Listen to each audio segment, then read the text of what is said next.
Hello everyone, I hope कि आप लोग अच्छे होंगे। तो आज हम इकोनॉमिक्स का लेक्चर नंबर 27 देखेंगे। ये बहुत छोटा लेक्चर होने वाला है, राइट। तो इस लेक्चर में बेसिकली अभी जो लेक्चर सीरीज चल रहा है वो है मॉनेटरी सिस्टम के regarding, okay, monetary system of India. तो मॉनेटरी सिस्टम को लेके मैंने लेक्चर नंबर 26 में आपको एक ब्रीफ इंट्रोडक्शन दिया था। तो अब इस लेक्चर से हम इसको डिटेल में पढ़ेंगे। तो सबसे पहले तो हम ये समझते हैं कि भाई पूरे मॉनेटरी सिस्टम में जो हम बात करने वाले हैं वो मनी और मनी के अराउंड होने वाला है। तो ये बहुत छोटा लेक्चर होगा। इस लेक्चर में बेसिकली हम समझेंगे कि मनी क्या होता है और मनी के क्या फीचर्स होते हैं, और अगर बिना मनी के इकॉनमी हो यानी कि बार्टर इकॉनमी तो उसके क्या फीचर्स होते हैं। तो देखिए, मैंने डेफिनेशन यहाँ पे लिख दिया है। Money is anything which is generally acceptable as a means of payment. यानी मनी कुछ भी हो सकता है, ठीक है। मनी कैन बी एनीथिंग जो कि लोगों द्वारा, ठीक है, किसी भी इकॉनमी, किसी भी देश या किसी भी रीजन में लोगों द्वारा as a means of payment accept किया जा रहा हो, ठीक है। और अब देखिए, अगर मैं इंडिया के कॉन्टेक्स्ट में बात करूँ तो जो भी कॉइन्स हैं, 1 रुपये कॉइन या 2 रुपये कॉइन, ठीक है, या 5-10 रुपये कॉइन, ये मनी है। बिकॉज आप इन कॉइन से कुछ भी परचेस कर सकते हैं। करेंसी पेपर, 50 रुपये नोट, 500 या 100 रुपये नोट, ये जो पेपर करेंसी हैं ये भी मनी है। बिकॉज आपको जो भी गुड्स एंड सर्विसेज परचेस करना है उसके बदले जो आप पेमेंट करते हैं वो आप इन्हीं करेंसी पेपर्स में करते हैं, राइट। और देखिए, जो करेंसी पेपर होता है इसी को हम टोकन मनी कहते हैं, ठीक है। करेंसी पेपर को हम टोकन मनी कहते हैं, ठीक है। तो टोकन मनी का मतलब क्या होता है? कोई भी ऐसा मनी जिसकी फेस वैल्यू उसके कमोडिटी वैल्यू से ज़्यादा हो, ठीक है। उस करेंसी की फेस वैल्यू उसके कमोडिटी वैल्यू से ज़्यादा हो। फॉर एग्जांपल, अगर मैं 100 रुपये नोट की बात करूँ तो 100 रुपये नोट की फेस वैल्यू कितना है? 100 रुपीज़। लेकिन 100 रुपये के नोट, वो जो नोट है, वो जो पेपर है, अगर आप उस पेपर एज ए कमोडिटी की वैल्यू देखें तो हार्डली इट विल बी 1 या 2 रुपये, ठीक है। यानी कि 100 रुपये नोट जो है वो अपने आप में, जो अगर हम उसको एक कमोडिटी की तरह देखें तो उस पेपर की कीमत तो 1 या 2 रुपये है, लेकिन उस पेपर के ऊपर लिखा है 100 रुपये।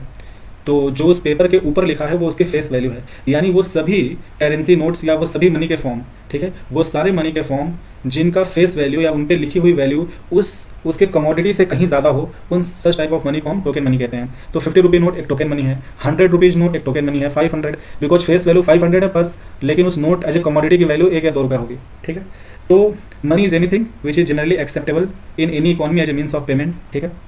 अब सवाल ये आता है कि why people in any economy और country accept it as a general means of payment. Why it is generally acceptable? Because it is guaranteed, because it is guaranteed by central government of that country, ठीक है।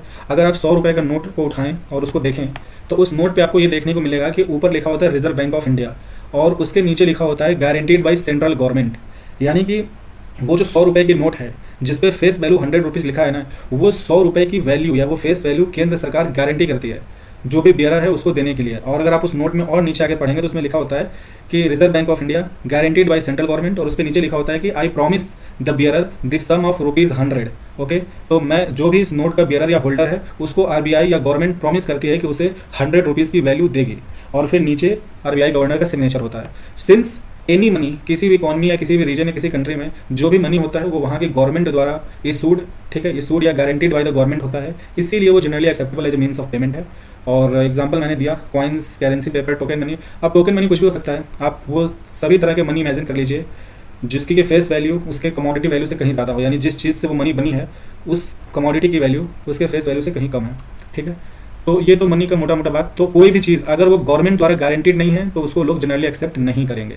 यानी कोई भी देश, अगर आप past में जाएं तो जो भी किंग्स होते थे, राजा गवर्नमेंट होते थे, तो वो जो भी कॉइन्स या जो भी वो मनी इशू करते थे वो उसे गारंटी करते थे। तो anything which is guaranteed by the government of any country will serve as a money, okay. और मनी कुछ भी हो सकते हैं, कॉइन्स, पेपर करेंसी और any type of token money. And paper currency is a type of token money. 10 रुपये coin is also token money, 5 रुपये coin is also token money. Because देखिए, जो 10 रुपये कॉइन है उस पर फेस वैल्यू तो 10 रुपये है, पर वो जिस मेटल से बना है उस मेटल को अगर आप देखें तो may be metal as a commodity की वैल्यू 5-6 रुपये हो, ठीक है। तो अब देख लेते हैं फीचर्स ऑफ मनी। अब देखते हैं फीचर्स, और we can say that function of money, okay. We can say that features या functions of money, sorry, feature और फंक्शन ऑफ मनी, राइट। देखिए, पहला फीचर क्या है? पहला, अगर मैं फीचर की बात करूं तो it is a medium of exchange, okay. पहला फीचर इसका क्या है या पहला फंक्शन क्या है? It is the money is the medium of exchange. Money is the medium of exchange, all right. यानी कि वही मैंने बोल दिया, it has a generalised purchasing power. यानी अगर आपके पास मनी है, अगर आप किसी पर्टिकुलर इकॉनमी या किसी देश में हैं, and if you have money here, okay. और यहाँ पर उस इकॉनमी में मौजूद जो भी गुड्स एंड सर्विसेज हैं, उस इकॉनमी में जो भी गुड्स एंड सर्विसेज हैं, ठीक है। और किसी भी इकॉनमी में गुड्स एंड सर्विसेज कहाँ से आती हैं? प्रोडक्शन से। और आपके पास जो मनी है, ठीक है, आप इस मनी से उस इकॉनमी के अंदर कोई भी सामान खरीद सकते हैं, कोई भी सामान खरीद सकते हैं। तो money is the medium of exchange. यानी कि आप ऐसे समझिए कि जो भी इन गुड्स एंड सर्विसेज का प्रोड्यूसर है, राइट, जो भी इन गुड्स एंड सर्विसेज का प्रोड्यूसर है, वो क्या कर रहा है? वो आपको गुड्स एंड सर्विसेज ट्रांसफ़र कर रहा है, बदले में आप उसको क्या दे रहे हैं? आप उसको दे रहे हैं मनी, ठीक है। तो money is a medium of exchange because बदले में आपको क्या मिल रही है? आपको मिल रही है गुड्स एंड सर्विसेज। अब आप देखिए कि ये मीडियम ऑफ एक्सचेंज होता कैसे, यानी किसी भी गुड्स या किसी भी सर्विस के बदले आपको कितने पैसे देने होंगे। तो मैंने आपको पढ़ा रखा है कि मार्केट के अंदर जो भी गुड्स एंड सर्विसेज हैं, उनकी जो प्राइसेस तय होती हैं वो उनके डिमांड एंड सप्लाई से। मान लीजिए किसी भी पर्टिकुलर कमोडिटी की जो एग्रीगेट डिमांड है वो ये है, और मार्केट में उसकी एग्रीगेट सप्लाई ये है, ठीक है। Demand curve is downward sloping, supply curve is upward sloping. अब देखिए, अगर किसी भी कमोडिटी की मार्केट के अंदर डिमांड, एग्रीगेट डिमांड ये है, सप्लाई ये है, तो उसकी जो भी डिमांड और सप्लाई, उस कमोडिटी की मार्केट के अंदर डिमांड और सप्लाई जहाँ मीट करते हैं वो प्राइस होता है, और ये जो होता है वो उसका QD या QS होता है, राइट। यानी इस प्राइस पे इतनी क्वांटिटी आप खरीद सकते हैं, प्रोड्यूसर इतनी क्वांटिटी सप्लाई करेगा, ठीक है। तो प्राइसेस डिमांड और सप्लाई से तय होते हैं। तो जो भी इकोनॉमी में गुड्स एंड सर्विसेज प्रोड्यूस हो रहे हैं उनकी ऑटोमेटिकली बाई मार्केट मैकेनिज्म, ठीक है। और मैंने आपको मार्केट मैकेनिज्म पढ़ाते वक्त ये बताया था कि ये जो प्राइस मैकेनिज्म है, ये जो प्राइस डिटर्मिनेशन है, ये अपने आप होता है, या इसको बोलते हैं इट इज़ हैपनिंग ऑटोमेटिकली, और some invisible hands are operating in the market which settle the price. तो money is the medium of exchange, यानी इकोनॉमी में जो भी गुड्स एंड सर्विसेज हैं आप उनको पैसे के बदले खरीद सकते हैं, और किस वैल्यू पे खरीदेंगे? उसके प्राइस के अकॉर्डिंग खरीदेंगे। और प्राइसेस कैसे बनती हैं? Demand and supply of that good या सर्विस, राइट। तो ये था हमारा पहला फीचर मनी का। So money serve as a medium of exchange. Let's see the second feature. Second feature की बात करें तो it has common measure of value. It has common measure of value. इसका मतलब क्या है? कॉमन मेजर ऑफ वैल्यू का मतलब क्या है कि value of all the goods and services are expressed in terms of money, ठीक है। कॉमन मेजर ऑफ वैल्यू का मतलब है, इसके मतलब है value of all goods and services in the economy are expressed in terms of money, ठीक है। तो इकोनॉमी में जो भी गुड्स एंड सर्विसेज हैं, उन गुड्स एंड सर्विसेज की जो वैल्यू है, ठीक है, इकोनॉमी में जो भी गुड्स एंड सर्विसेज हैं उनकी जो वैल्यू है वो मनी के टर्म्स में एक्सप्रेस होती है। और ये अभी जो मैंने आपको किसी भी और इकोनॉमी में किसी भी कमोडिटी या सर्विस की वैल्यू कैसे तय होती है? उसके डिमांड और सप्लाई से, और जो कि मैंने आपको इस कर्व से बताया। तो इकोनॉमी के अंदर जो भी गुड्स एंड सर्विसेज मौजूद हैं, ठीक है, या जो प्रोड्यूस हो रही हैं, उनकी जो वैल्यू है वो मनी के टर्म्स में एक्सप्रेस होती है। साथ ही साथ इसका एक और फीचर होता है, वो ये होता है कि it is a basic unit of accounting, okay, you can say that this is one, and second feature of it is that it is basic unit of accounting, ठीक है। Basic unit of accounting. Basic unit of accounting से मेरा मतलब क्या है कि देखिए, कोई भी फॉर्म्स अपना जो भी अकाउंट मेंटेन करते हैं ना, वो इसी मनी के फॉर्म में करते हैं। जैसे मान लीजिए कोई फॉर्म है, for example there is a firm. अब इस फर्म में क्या हो रहा है? प्रोडक्शन हो रहा है, किसी भी कमोडिटी का प्रोडक्शन। अब फर्म में क्या है कि factor input, land, labour, capital, तो इनको जो भी रिटर्न मिलने हैं, लाइक रेंट, वेजेस, सैलरी या फिर इंटरेस्ट, या फिर जो भी इन्वेंट्रीज ये परचेस कर रहे हैं, तो ये फर्म जो है अपनी अकाउंट बुक, इस फर्म का जो अकाउंट बुक होगा, उस अकाउंट बुक में क्या होगा? Debit and credit. Debit and credit मतलब इन्होंने कितना रेंट दिया, ठीक है। कॉस्ट टू कंपनी क्या होगा? इनका कितना रॉ मटेरियल पे कॉस्ट आया। अगर मैं इसके अकाउंट बुक की बात करूँ तो वहाँ पर एक तरफ तो कॉस्ट होता है, दूसरी तरफ रेवेन्यू, ठीक है। एक तरफ कॉस्ट होगा, दूसरी तरफ रेवेन्यू होगा। कॉस्ट में क्या आएंगे? कॉस्ट में आ जाएंगे कि रॉ मटेरियल पे कितना कॉस्ट आया है, total cost incurred on raw material, total cost incurred on labour, labour पे क्या खर्चा आया, रेंट पे क्या, कितना इंटरेस्ट देना पड़ा, ठीक है। तो ये सारा, तो जो भी वेजेस, सैलरी हैं, ठीक है, इवन जो भी मैनेजरियल स्किल्स हैं, ठीक है, तो जो भी वेजेस, सैलरी हैं, जो भी इंटरेस्ट है, जो भी रॉ मटेरियल पे कॉस्ट आया, सब कॉस्ट में आ गया। रेवेन्यू में क्या हो जाएगा? जो भी उस कमोडिटी की प्राइस थी और जो उसकी क्वांटिटी सोल्ड हुई है, ठीक है, वो उसका रेवेन्यू के बराबर हो जाएगा। तो अब इस कंपनी जो अपने इस अकाउंट बुक में प्रॉफिट दिखाएगी, इस कंपनी की प्रॉफिट क्या होगी? रेवेन्यू माइनस कॉस्ट, ठीक है। तो इन्होंने, अगर इनका रेवेन्यू ज़्यादा है, कॉस्ट कम है, तो प्रॉफिट आएगा, अदरवाइज लॉस होगा। तो देखिए, जो भी फर्म है वो अपनी पूरी अकाउंट बुक में जो कुछ भी उनके फैक्टर या नॉन फैक्टर इनपुट हैं, उन पे आने वाला एक्सपेंडिचर, रेवेन्यू, ये जो सारा कुछ अकाउंटिंग है ना, ये किस फॉर्म में की जाती है? It is expressed in terms of rupee, ठीक है। And rupee is a money accepted by India.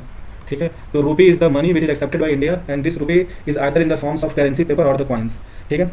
तो और उसी तरह से अगर कोई हाउस होल्ड अपने अकाउंटिंग करना चाहे कि हाउस होल्ड की इनकम कितनी है, एक्सपेंडिचर कितना है, और वो हाउस होल्ड कितना रेंट दे रहा है, कितना जो भी एक्सपेंडिचर है, medical, education, whatever, all the expenditures can be written in form of rupee. तो जो भी हाउस होल्ड है, गवर्नमेंट है, प्राइवेट एंटिटीज़ हैं, ये अपनी सारी अकाउंट बुक को मेंटेन करती हैं in terms of this rupee and this rupee is the money accepted by India, right. तो हम कह सकते हैं कि money has a common measure of value. Common measure of value का मतलब है all the value of goods and services are expressed in terms of money and it is the basic unit for accounting. Accounting done by the government, accounting done by the private household, everyone. All the expenditure, income, everything is expressed in terms of money, right? अब तीसरी feature की बात करते हैं। तीसरा feature क्या है? It serves, you can say that money serve as standard for deferred payment. Deferred payment, deferred का मतलब होता है anything to meet in future. यानी मान लीजिए आपने कोई चीज़ क्रेडिट पे लिया है, ठीक है। अगर आपने कोई चीज़ परचेस किया है, किसी फर्म ने रॉ मटेरियल क्रेडिट पे लिया है, ठीक है, या आपने क्रेडिट पे कोई चीज़ परचेस किया है, तो आप उस कमोडिटी या उस सर्विस का फ्यूचर में पेमेंट करना चाहते हैं। तो फ्यूचर में जो भी फ्यूचर में पेमेंट्स होने हैं वो हम मनी के फॉर्म में करते हैं, और we can say that money serve to settle all the future monetary obligations, ठीक है। यानी कि आज की डेट में आप जो कुछ भी परचेस कर रहे हैं उसका पेमेंट अगर आपको फ्यूचर में करना है तो money serve as a standard for all future payments, ठीक है। And white serves as white serves as a source for all future payment because it is generally acceptable and it is guaranteed by the government, right? So money serve as a standard for deferred payment, or we can say that money serves as a means of payment for all the future monetary obligations. और अगर इसके चौथे feature की बात कर लें तो it is the store of wealth. Store of wealth, ठीक है। यानी अगर आप घर में पैसा इकट्ठा रखते हैं तो आपकी पूंजी है, बैंक में रखते हैं तो भी वो आपका वेल्थ है, लेकिन घर में रखेंगे तो आपको कोई इंटरेस्ट नहीं मिलेगा, बैंक में रखेंगे तो आपको इंटरेस्ट मिलेगा। और अगर मैं बोलूँ किसी भी व्यक्ति की अगर आपको वेल्थ निकालनी है तो आप उस व्यक्ति के एसेट्स का सम करते हैं। Sum of all the asset of any person is known as wealth of that person. अब एसेट्स क्या हो सकता है? एवरीथिंग इज एसेट, लाइक घर, कार, जो भी उसके घर में पैसा है, बैंक बैलेंस, जो भी उसके शेयर्स हैं, जो भी उसके पास कॉर्पोरेट गवर्नमेंट बॉन्ड्स हैं, इन सब के अगर वैल्यू आप सम कर दें तो वेल्थ कहलाता है, ठीक है। तो मनी के 4 फीचर्स होते हैं, बेसिकली 4 फीचर्स होते हैं मोटे मोटे। पहला तो मनी क्या होता है मैंने बता दिया। पहला फीचर यही होता है कि it is the medium of exchange, और जो भी दूसरा है कॉमन मेजर ऑफ वैल्यू, यानी जो भी गुड्स एंड सर्विसेज इकोनॉमी में प्रोड्यूस हो रही हैं उनकी वैल्यू उनकी डिमांड एंड सप्लाई या मार्केट मैकेनिज्म से तय होता है। And money serves as a basic unit for accounting, यानी all the accountings are done in terms of rupee which is accepted as money by the government of India. And money serve as a payment, okay, money serve as a payment for all future monetary obligations, और it serve as a standard for deferred payments, it is the store of wealth. तो ये सब तो money की बात हो गई। अब हम समझते हैं कि बार्टर इकोनॉमी, ठीक है। अब मान लीजिए कि अगर कोई ऐसी इकोनॉमी है जहाँ मनी नहीं है, ठीक है, अगर कोई इकोनॉमी जहाँ मनी नहीं है as a means of payment, तो वहाँ पे क्या होगा? वहाँ पे कमोडिटी एक्सचेंज होगा, और ऐसी कमोडिटी एक्सचेंज एक्टिविटी या इकोनॉमी को हम बार्टर इकोनॉमी कहते हैं या बार्टर सिस्टम कहते हैं। So now we will see barter system. Barter system या इसी को आप कह सकते हैं बार्टर इकोनॉमी। तो ऐसी इकोनॉमी जहाँ मनी नहीं है, अगर मनी नहीं है तो वहाँ पे क्या होगा? You have to do the sale purchase in terms of exchange of commodity, ठीक है। यानी उस इकोनॉमी में अभी अगर किसी इकोनॉमी में मनी है तो मनी वर्सेस कमोडिटी, यानी कमोडिटी के बदले हम मनी दे रहे थे, लेकिन अगर मनी नहीं है तो उस इकोनॉमी में सेल या परचेज क्या होगा? Commodity versus commodity. यानी मान लीजिए ये पर्सन ए है और यहाँ पर्सन बी है, यानी अगर पर्सन ए ने बी को क्या दिया? राइस, तो बदले में पर्सन बी ने क्या दिया? ए को वीट, ठीक है। तो ये एक्सचेंज हुआ, ए और बी ने राइस और वीट को एक्सचेंज किया, ठीक है। तो इस तरह का एक्सचेंज, जब भी कमोडिटी एक्सचेंज होता है तो हम इसको बार्टर सिस्टम या बार्टर इकोनॉमी कहते हैं, ठीक है। अब समझिए कि अगर किसी इकोनॉमी में कमोडिटी एक्सचेंज हो रही है तो प्रॉब्लम्स क्या होती हैं। सबसे बड़ी जो प्रॉब्लम आती है वो है डबल कोइंसिडेंस ऑफ बॉन्ड। किसी भी बार्टर इकोनॉमी जो सबसे बड़ी प्रॉब्लम है वो है डबल कोइंसिडेंस ऑफ बॉन्ड, ठीक है। डबल कोइंसिडेंस ऑफ बॉन्ड, यानी कि जो मैंने यहाँ पे एग्जांपल दिया पर्सन ए और बी का, देखिए पर्सन ए और बी के बीच ट्रांजैक्शन, ये वीट और राइस का ट्रांजैक्शन तभी हो पाएगा जब ए को क्या चाहिए था? जब मान लीजिए, okay let me change the colour, मान लीजिए ए को चाहिए वीट, ठीक है, ए को चाहिए वीट और बी को क्या चाहिए? राइस। साथ ही साथ ए को वीट चाहिए, बी को राइस, लेकिन ए के पास मौजूद क्या है? ए के पास राइस होनी चाहिए और बी के पास वीट होनी चाहिए, ठीक है। तो अगर मैं इसको लिखना चाहूँ तो हम ऐसे लिख सकते हैं कि बी के पास क्या प्रेजेंट है, बी के पास क्या प्रेजेंट है, तो बी के पास प्रेजेंट है वीट, और बी चाहता क्या है, बी की जो वांट है वो राइस है। ए के पास क्या प्रेजेंट है, ए के पास जो प्रेजेंट है, ए के पास जो प्रेजेंट है वो है राइस, ठीक है, ए के पास राइस है, और ए की वांट क्या है, ए की वांट है वीट, यानी कि ए को वीट चाहिए, बी को राइस चाहिए, और साथ ही साथ इन दोनों को जो चीज़ें चाहिए वो एक दूसरे के पास होना चाहिए। अगर मान लीजिए ए को अगर मस्टर्ड सीड चाहिए होता तो ए और बी के बीच ट्रांजेक्शन नहीं हो पाता, क्योंकि बी के पास देने के लिए वीट है और ए के पास देने के लिए राइस है। तो दो, यानी कि बार्टर इकोनॉमी में दो लोगों के बीच में एक्सचेंज तभी पॉसिबल हो पाता है जब दोनों के वांट एक दूसरे को फुलफिल कर रहे हों, यानी जो ए को चाहिए वो बी दे सके और जो बी को चाहिए वो ए के पास हो, ठीक है। अगर ऐसा सिचुएशन है then this transaction will happen, otherwise this transaction will not happen. इसीलिए डबल कोइंसिडेंस ऑफ वांट। अगर मान लीजिए ए को चाहिए होता मस्टर्ड सीड, तो ए और बी के बीच ट्रांजेक्शन हो ही नहीं सकता, तो ए को ढूंढना पड़ता है किसी सी को जिसके पास मस्टर्ड सीड होता, और उस सी को क्या चाहिए होती, राइस चाहिए होती। लेकिन अगर मान लीजिए सी के पास मस्टर्ड सीड है, मस्टर्ड सीड्स हैं और सी के पास राइस भी है, और अगर सी वीट चाहता है तो ए और सी का ट्रांजेक्शन नहीं होगा।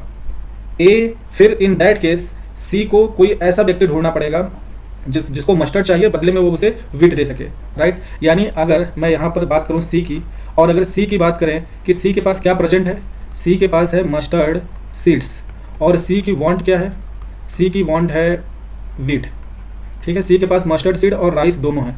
तो देखिए ए और सी के बीच ट्रांजेक्शन नहीं हो सकता, क्योंकि ए को क्या चाहिए था, ए को चाहिए था वीट, जो कि सी नहीं दे सकता, ठीक है। और अगर मान लीजिए ए को मस्टर्ड सीड चाहिए होता तो भी ट्रांजेक्शन नहीं हो पाता, बिकॉज ए मस्टर्ड सीड के बदले राइस देता, जो कि ऑलरेडी इसके पास है। सी की वांट वीट है, और अगर आप बात करें बी और सी के बीच, तो ये भी ट्रांजेक्शन नहीं हो सकता, क्योंकि सी की वांट क्या है, वीट है, और सी बदले में देना क्या चाहता है, सी बदले में देना चाहता है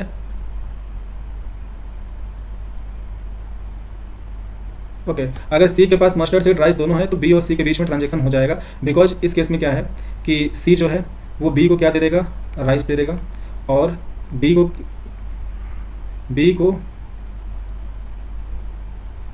क्या चाहिए था, राइस चाहिए था, और बी के पास वीट है तो बी सी को वीट दे देगा, राइट। तो इस तरह से ट्रांजेक्शन हो जाएगा। देखिए सी के पास मस्टर्ड सीड राइस था, उसको वीट चाहिए था, बी एक ऐसा व्यक्ति है जिसके पास वीट है, तो वीट वो सी को दे देगा, सी से राइस ले लेगा, यानी ए और सी के बीच ट्रांजेक्शन नहीं हो सकता, बी और सी के बीच हो जाएगा। कहने का मेरा मतलब है किसी भी इकोनॉमी में, बार्टर इकोनॉमी में, दो लोगों के बीच ट्रांजेक्शन तभी होगा जब एक व्यक्ति को जो चाहिए वो दूसरे के पास हो और सामने वाले को जो चाहिए वो पहले वाले के पास हो, ठीक है, तभी होगा। और इसमें एक प्रॉब्लम, वैल्यूएशन प्रॉब्लम भी आ सकती है कि मान लीजिए वो दोनों तय कैसे करेंगे कि 1 kg राइस के बदले वो कितना वीट देगा, या फिर 1 kg वीट के बदले वो कितना राइस लेगा, तो ये भी इशू होता है। तो पहला प्रॉब्लम होता है डबल कोइंसिडेंस ऑफ वांट, और दूसरी प्रॉब्लम होती है वैल्यूएशन प्रॉब्लम, ठीक है।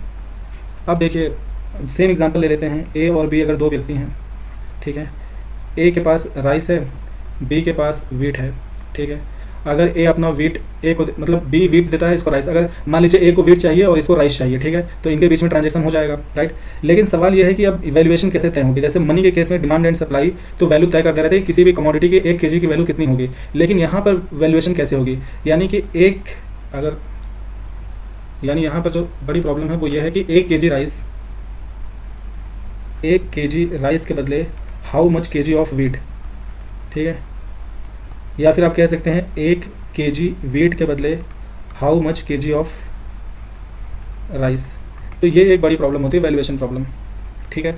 लेकिन ये भी सॉल्व हो सकती है, क्योंकि देखिए इकोनॉमी में जो भी टोटल राइस मौजूद होगा और इकोनॉमी में जो भी टोटल वीट होगा वो आपस में इंटरेक्ट करके एक वैल्यूएशन तो बना लेंगे, ठीक है। और वो जो वैल्यूएशन होगा वो भी अलग अलग रीजन में डिफरेंट होगा। जिस रीजन में राइस अबंडेंट होगा उस रीजन में वैल्यूएशन डिफरेंट होगी, जिस रीजन में राइस की स्कैर्सिटी होगी वहाँ वैल्यूएशन डिफरेंट होगी। तो कहने का मतलब है कि जब भी कमोडिटी एक्सचेंज होता है तो वैल्यूएशन एक प्रॉब्लम होती है। और आप ऐसे समझ लीजिए कि why money is the convenient form, ये जो टोकन मनी है या टोकन मनी या करेंसी मनी या करेंसी पेपर्स, ये कन्वीनियंट फॉर्म ऑफ मनी क्यों है। अगर मैं बोलूँ क्वेश्चन में बोलूँ वाई इज़ टोकन मनी या फिर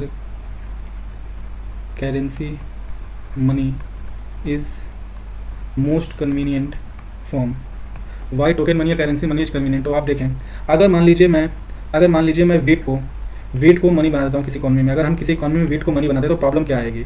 देखिए अगर मान लीजिए कोई फर्म है तो इस फर्म को अगर इन्वेंट्रीज या रॉ मटेरियल खरीदने हैं तो इसको क्या करना पड़ेगा, वीट डे की इकोनॉमी में खरीदना पड़ेगा। यानी इस फर्म को अब मनी के बजाय वीट का स्टोर हाउस रखना पड़ेगा, और ये जो लोगों को सैलरी देगा वो वीट की सैलरी देगा, बैंक को इंटरेस्ट। तो सवाल है कि अगर वीट को हम मनी बनाते हैं तो हम इसको स्टोर कहाँ करेंगे, फर्म कहाँ इसको स्टोर करेगा, हाउस होल्ड इसको कहाँ स्टोर करेंगे, बैंक कहाँ स्टोर करेंगे। तो पहली बात तो स्टोरेज प्रॉब्लम हो जाएगी। दूसरी बात है कि वीट में फंगस लग सकता है, इसको रैट खा सकते हैं, ठीक है। उसी तरह से राइस हो, कोई और कमोडिटी हो, ठीक है। तो सबसे बड़ी बात होती है कि कमोडिटीज़ को जब भी हम मनी बनाएंगे तो स्टोरेज प्रॉब्लम आती है, साथ ही साथ वैल्यूएशन प्रॉब्लम भी यहाँ पे आएगी। अगर मान लीजिए आपको वीट का गोल्ड के साथ एक्सचेंज करना है, ठीक है, अगर वीट का गोल्ड के साथ एक्सचेंज करना है तो आप समझ रहे हैं कि आपको 1 kg गोल्ड के बदले कितना वीट देना पड़ेगा। वाई? बिकॉज वीट का तो प्रोडक्शन हम कर सकते हैं, ये हमेशा एबंडेंस में होगा, गोल्ड हमेशा स्कैरसिटी में होगा। और देखिए, अगर हम वीट को मनी बना देंगे तो सब लोग वीट ही प्रोड्यूस करेंगे, ठीक है, तो इन्फ्लेशन बहुत हाई हो जाएगा। यानी कि जब भी हम किसी कमोडिटी को मनी बनाएंगे तो स्टोरेज प्रॉब्लम होती है, उस चीज़ का प्रोडक्शन हो सकता है, इन्फ्लेशन हो जाएगा, ठीक है। और वीट एक ऐसी चीज़ है जिसे सरकार ही नहीं बना सकती। जैसे देखिए, करेंसी पेपर या टोकन मनी को तो गवर्नमेंट छापती है, करेंसी पेपर या टोकन मनी को गवर्नमेंट बनाती है, गवर्नमेंट कंट्रोल कर सकती है, पर वीट का प्रोडक्शन सरकार पूरे देश में खुद ही करेगी, ये मतलब बिल्कुल नॉनसेंस की बात हो जाएगी।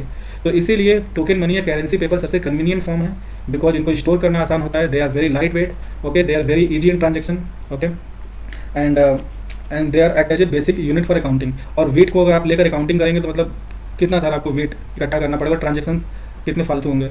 तो इस तरह से हमने देख लिया कि मनी और उसके क्या फीचर्स होते हैं। एक बार रिकैप कर लेते हैं जल्दी से। देखिए, money can be anything which is generally acceptable as a means of payment.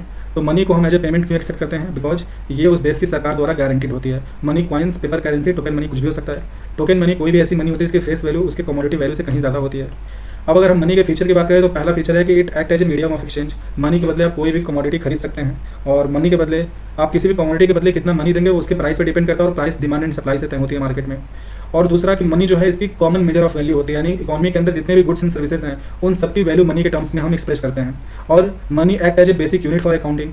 तीसरा फीचर है कि money serve as a standard for deferred payment, यानी अगर आपने कुछ क्रेडिट पे लिया है तो फ्यूचर में जो भी आपको मॉनेटरी ऑब्लिगेशंस फुलफिल करने हैं आप उसको पैसे के फॉर्म में कर सकते हैं, because it is guaranteed and generally acceptable, okay, as a means of payment. Money can be store of wealth, okay. अब बार्टर इकोनॉमी की बात करें तो बार्टर इकोनॉमी में मनी नहीं होता है। अगर बार्टर इकोनॉमी में मनी नहीं है, कॉन्सेप्ट ऑफ मनी नहीं है, तो वहाँ पे लोग क्या करेंगे, आपस में जो भी ट्रांजेक्शन है। अब देखिए, कोई एक ही व्यक्ति सब कुछ तो नहीं बना सकता, ना सब कुछ बना सकता है, ना सब कुछ उगा सकता है। एक किसान है तो या तो अपने फार्म पे वीट उगाएगा, राइस उगाएगा, या मस्टर्ड सीड, या वेजिटेबल, या कुछ और, सब कुछ तो। और जरूरी नहीं कि वो किसान चेयर भी बनाए, जरूरी नहीं कि वो किसान शुगर केन की भी खेती करें, ठीक है। तो ऐसी बार्टर इकोनॉमी में अलग अलग लोग अलग अलग चीज़ों का प्रोडक्शन करते हैं, और जो एक्सचेंज होती है वो कमोडिटी वर्सेस कमोडिटी होती है।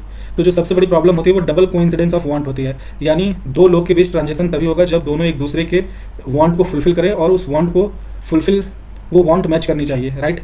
जैसे ए की वांट थी वीट, बी की वांट थी राइस, तो ए के पास राइस है, बी के पास वीट है, और दोनों जो चाहते हैं एक दूसरे का फुलफिल कर सकते हैं। उसी तरह से मैंने एक और एग्जांपल दिया जो कि था सी के पास अगर मस्टर्ड सीड्स और राइस और उसको वीट चाहिए, तो सी और ए के बीच ट्रांजेक्शन पॉसिबल नहीं है, लेकिन सी और बी के बीच ट्रांजेक्शन हो जाएगा, बिकॉज बी जो है सी को वीट दे देगा और सी बी को राइस दे देगा, ठीक।